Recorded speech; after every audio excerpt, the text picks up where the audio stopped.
Daniel Minto starts on pole position, with JJ Lowe alongside Aston Brown and Alex Jones on row 2, Kyle McLean and Harry Neeson on row 3.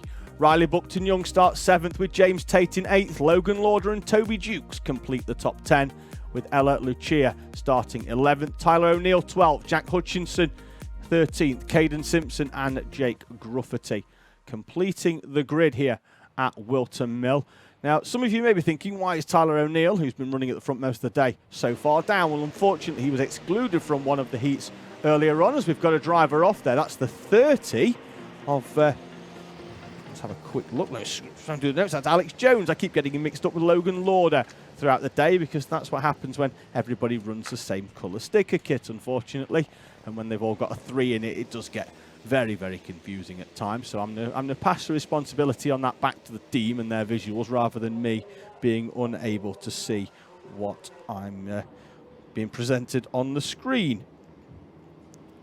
So they're going to roll themselves round into position. Daniel Minto will go off pole position. And let's see whether JJ Lowe can do anything about a driver in Daniel Minto that has really made Whilton Mill his own today here for round 2 of the Cadet Kart Championship. He will be going off pole, and we have seen in the past that P2 is often the favoured position at Whilton, just because of the crook corner being a bit more of a radius than that first one. But Minto does get to control the pace. Through we go. We're going again, because half of the right-hand side aren't actually on the right-hand side. So we're going to have another stab at this Micromax rolling start. That's not going to please the race director in his quest to get the times back to somewhere near the schedule, unfortunately. So he's probably thrown his bright orange woolly hat on the floor and stamped on it somewhere down there in the paddock where he's watching the proceedings. What it has done, though, is provided Alex Jones the opportunity to get back into his second row berth after that spin on the outlap. So he's going to be back in as Aston Brown runs into the back of Daniel Minto. I'm not sure if that's going to be enough to dislodge the front fairing, but certainly not going to do it any good. We are a lot slower and a little bit more controlled this time as they make their way around this 1,200 metre Whilton Mill circuit here in Northamptonshire. The first main final of the day is going to be underway, hopefully ever so shortly. It's time for Micromax. Let's see whether we can get them going this time. Minto on the outside all the way around the complex, but then on the inside for the first corner. There he is alongside the 48. Seem to be a lot closer this time. Are we going racing? There's no arms up. Looks like we are green this time. Couldn't quite see the lights, but everybody seems to be power down and heading forwards. Toby Dukes makes a good start, as Caden Simpson already picks up a contact warning for an infringement on that first corner, as looks like James Tate and Harry Neeson have a bit of side-by-side action, making their way down towards the right-hander at Christmas, and then down the hill towards Ashby's, as Riley Buckton-Young tries to go side-by-side as well in the middle part of that corner. Oh, Harry Neeson gets crossed up in the middle part of that corner, does manage to save it as Toby Dukes tries to get alongside, and Tyler O'Neill then comes through on Toby Dukes and takes advantage of that one. So O'Neill, somewhat fortuitous, but the move done with relative ease as well. Aston Brown has got through into second place, the final winner then from Fullbeck, right on the back now of Daniel Minto. So we've got Minto, Brown, Lowe the top 3, Jones, McLean's, Tate, O'Neill already up from outside the top 10 into P7, Neeson, Dukes and Simpson complete the top 10, with Lauder, Lucia, Grufferty, Hutchinson and Buckton-Young, who was right there in the middle of the pack on the opening lap. 2.5 seconds almost off the back of everybody else in P15. Issues for him on the opening lap. Sees him well down the order, unfortunately. Aston Brown then, still on timing at least, was 0.2 off the back of Daniel Minto. Looks to be a little bit further than that, but looks like JJ Lowe has actually closed up the gap rather than anything else. About half a second then between the leading trio as they begin to move away from the chasing pack. And it looks like JJ Lowe's got some speed here, but he's got to get past Aston Brown in the early part of the race if he thinks he can get anywhere near Daniel Minto. Now, in the previous race, heat number 3 for our Micro Max, the fastest driver on the track was JJ Lowe. It's just by the time that he got into a position where he could move through, Daniel Minto was some 4 seconds down the road. Now, by the end of it, Lowe had reduced that deficit to 3 seconds. And was that a case, really, of Minto easing off towards the end and saving the tyres for this final? Or was it Lowe putting in the pace? Lowe goes to the inside. We know that Aston Brown's not going to give that one up from what we've seen throughout the rest of the day. And the gap now is starting to open up from Daniel Minto at the head of the field. And if Aston Brown has aspirations of standing not only on the podium, but more so on the top step, he's got to get through. And he's got to get through early, as Kyle McLean has found a way past Alex Jones, and now they're falling. Oh, right round the outside. There goes JJ Lowe into Christmas corner, and the battle going on in front of this one is that Tyler O'Neill comes through on Alex Jones. James Tate's coming through as well. We just saw the back end of what was a fantastic overtake by JJ Lowe. Aston Brown had gone defensive, and Lowe has just thrown one right round the outside of Christmas corner. Superb overtake by JJ Lowe. Alex Jones picks up a contact warning. About 9 of them is coming in, but I'm fairly sure it's just the one. It's just sliding in there on the bottom of the screen. So there we have Aston Brown then in behind JJ Lowe. And now Lowe has a gap of around, I think it's 1.5 seconds-ish, as Brown is 1.7 behind, to try and close up on the back of Daniel Minto. Personal best for JJ Lowe then. Aston Brown pushing him down the straight, keeping him honest. Behind, we've got Tyler O'Neill coming through on Kyle McLean. Good overtake there by O'Neill. McLean then trying to get back down the inside into Ashby's, although O'Neill does have a bit more pace to run all the way around the outside there. Keep an eye on the timing though. That's the one we're going to look at in terms of as the leading pack move off and we focus on this battle for 4th place between O'Neill, McLean, Tate and Jones. Have a look, because at the moment it's 1.6. We want to keep that, and for anything for Lowe, he's got to be taking at least 3/10 a lap out of Daniel Minto. We know the closer he gets, he can probably, nudge a little bit closer as he goes, although they're fairly static this time round. As confirmation on the screen then of O'Neill getting past McLean as all of this pack set personal best, most of them actually towing each other along as they head towards half race distance here in this 10 minute plus 1 lap final here at Whilton Mill.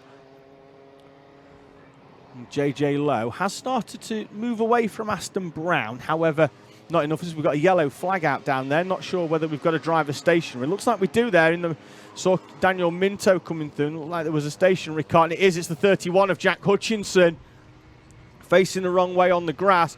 Don't know whether he's beached and can't get that one moving, or whether that car is just at a standstill. But the marshals making their way over. That's on the double apex left, so we're going to have a yellow flag out actually down at the post preceding that, which is going to be Ashby's. So that's going to prevent any overtaking moves down there, down the hill at Ashby's and all the way through towards the left-hander at Wilkins. And should be good to go then from Osiers, which is the second left with the hook back on it. So as they head down now towards this hill, JJ Lowe, the gap has opened up actually to 2 seconds with Dan Minto further down the road. You saw them in advance there. Yellow flags are going to be out in these areas, so we're not going to have the potential for overtake. So we should be green from post 6, which is here, to run all the way through as they bounce their way over the curbs. Look over the shoulder there from JJ Lowe. This battle now for 2nd place. Neither of them will want to throw away a podium. Certainly Aston Brown, who's scored strongly at fullback a month ago, will look to be adding points to his championship haul, as Toby Dukes and Jake Gruffety battle it out over 11th place. Gruffety seems to be carrying a bit more speed, and he's going to try and dive down the inside into Oblivion and then the other side into Crook. But Toby Dukes defending well in his first season in the Micro Max ranks. Defends up to Christmas corner as well. Gruffety going side by side rather than picking one and sticking to it for that overtaking move. The Caden Simpson there on the back of Logan Lauder is in the 33 in Frontiers. That's the battle for 9th and 10th place. We've got a lot of the field has split here quite a lot in the Micromax, but there's a lot of individual battles going on, which is always nice because we like our drivers to have some entertainment throughout the races. Caden Simpson with a fantastic opportunistic move down the inside into the first right-hander of the boot complex, and Caden Simpson moves through, and we spoke about this in Heat 3, a driver that is very much a confidence driver. The talent is always there for Caden Simpson, but when he's confident he can do it, he can do it, and he's going to try and stick it out round the outside of Logan Lauder. See, that's a confidence move there for Caden Simpson. If he wasn't confident, he'd have let Lauder have that one, but he kept his foot in all the way round the outside, and Caden Simpson driving like a driver possessed. Now trying to catch up on the back of Harry Neeson in front of him. You can see him there wrestling with the steering wheel with a bit of curb, but he's carrying a huge amount of speed, is Caden Simpson. Logan Lauder trying to close back in. Fastest lap of the race, though. It flashes pink in the top of the screen for Daniel Minto. As Simpson carries some more speed round there again. Have a look at his time as well in comparison to Harry Neeson in front. Neeson's opened up a gap of around 3/10 on that previous lap, but Caden Simpson is continuing to push. He's having to come and looks like Jack Hutchinson is back going again after his excursion on the grass earlier on. So Caden Simpson then, look, that as they both went either side there of the lap traffic, appears to have moved away ever so slightly from Logan Lauder, and that should give him an opportunity perhaps to turn his focus on the driver in front, Harry Neeson, rather than having to defend as well. The battle for second place still rages on, though, between JJ Lowe and Aston Brown. Daniel Minto has broke away as these two continue to battle with 1 minute and 30 seconds remaining in the first main final of the day here in Micromax for their final. Kyle McLean puts in a fastest lap of his race, a personal best.